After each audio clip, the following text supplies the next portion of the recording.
तो हम लोग अभी पढ़े डायनोफ्लैजलेट के बारे में। अब हम लोग तीसरा वाले के बारे में पढ़ने जा रहे हैं। वो तीसरा है आपका अवपंक कवक, जिसको हम लोग कहते हैं स्लाइम मोड।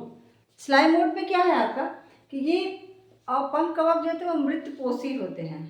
मृतपोषी मालूम है किसको कहते हैं? सैप्रोफाइटिक होते हैं। सैप्रोफाइटिक वैसे एनिमल को या मृतपोषी वैसे एनिमल को कहते हैं जो मरे हुए चीज़ों पर से अपना भोजन प्राप्त करता है और उसी पर वो जीवित रहता है। तो उसको हम लोग कहते हैं सैप्रोफाइटिक एनिमल से सैप्रोफाइटिक ऑर्गेनिज्म कहते हैं। यानी कि such type of organism which are survive on the death and decaying matters like twigs of the plants, twigs of the trees or the plants and also the leaves of the plants. Okay, तो ऐसे जीवों को हम लोग कहते हैं saprophytic organism. पहला आपका वर्ड क्लियर हो गया, मृतपोषी है ना, सैप्रोफाइट्स होते हैं ये सड़ी गली टहनियों और पत्तियों पर अपना भोजन प्राप्त करते हैं।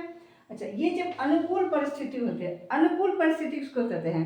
अनुकूल परिस्थिति का मतलब हुआ कि आपका फेवरेबल कंडीशन।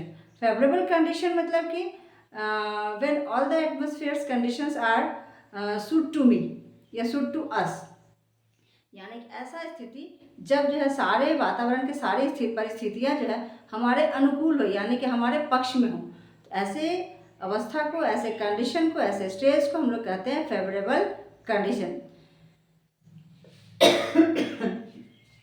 ठीक है, तो जब इनको अनुकूल परिस्थिति होता है, यानी ये फेवरेबल कंडीशन में एक जगह यूनाइट होते हैं और पूरा कॉलोनी टाइप का बना लेते हैं, और वो जो पूरा कॉलोनी टाइप का बना लेते हैं उसी को हम लोग कहते हैं प्लाज्मोडियम। उस स्ट्रक्चर को हम लोग प्लाज्मोडियम कहते हैं। हिंदी इंग्लिश दोनों में उसका एक ही नाम है, प्लाज्मोडियम ही कहते हैं। ठीक है, और इसकी लंबाई जो होता है, यानी उस प्लाज्मोडियम की लंबाई जो है आपका कई फीट तक होता है, मतलब कि बहुत लंबा इसकी लंबाई हो जाती है। ठीक है, लेकिन जब इन जनाब को प्रतिकूल परिस्थिति आता है, यानी कि एडवर्स कंडीशन, यानी हार्श कंडीशन जो ये टॉलरेट नहीं कर पाते हैं, उस कंडीशन में ये क्या करते हैं, आपका बना लेते हैं आपका बीजाणु युक्त फलनकाय, जिसको हम लोग कहते हैं fruiting bodies spores. Fruiting bodies spores, इसमें क्या होता है?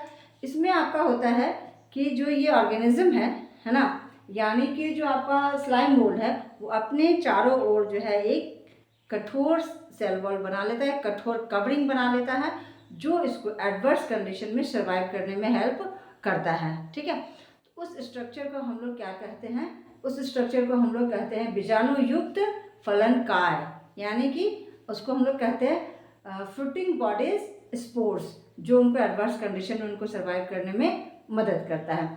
और उस कंडीशन में जब ये बना लेते हैं बीजाणु युक्त फलनकाय, तो उस समय जो है उनको हवा भी जो है वो बिखर जाते हैं एक दूसरे के साथ। जो आपको प्लाज्मोडियम बनाए थे, बड़ा समूह सा बनाए थे, वो समूह उनका पूरा बिखर जाता है, और बिखर जाता है तो ये इसको जो है जस्ट लाइक डेड हो जाते हैं, या डेड हो जाते हैं तो इनको कहीं भी हवा जो है उसको उनको बहा करके, मतलब उनको उड़ा करके ले जा सकता है। हवा में ये उड़ करके कहीं भी छितरा जाते हैं, जहाँ जाएंगे वहाँ अपनी संख्या बढ़ा लेंगे जब उनको अनुकूल परिस्थिति मिलेगा, यानी कि फेवरेबल कंडीशन मिलेगा। तो ये है आपका अवपंक कवक। ठीक है, तो चलिए इसमें से हम लोग ऑब्जेक्टिव क्वेश्चन बनाते हैं।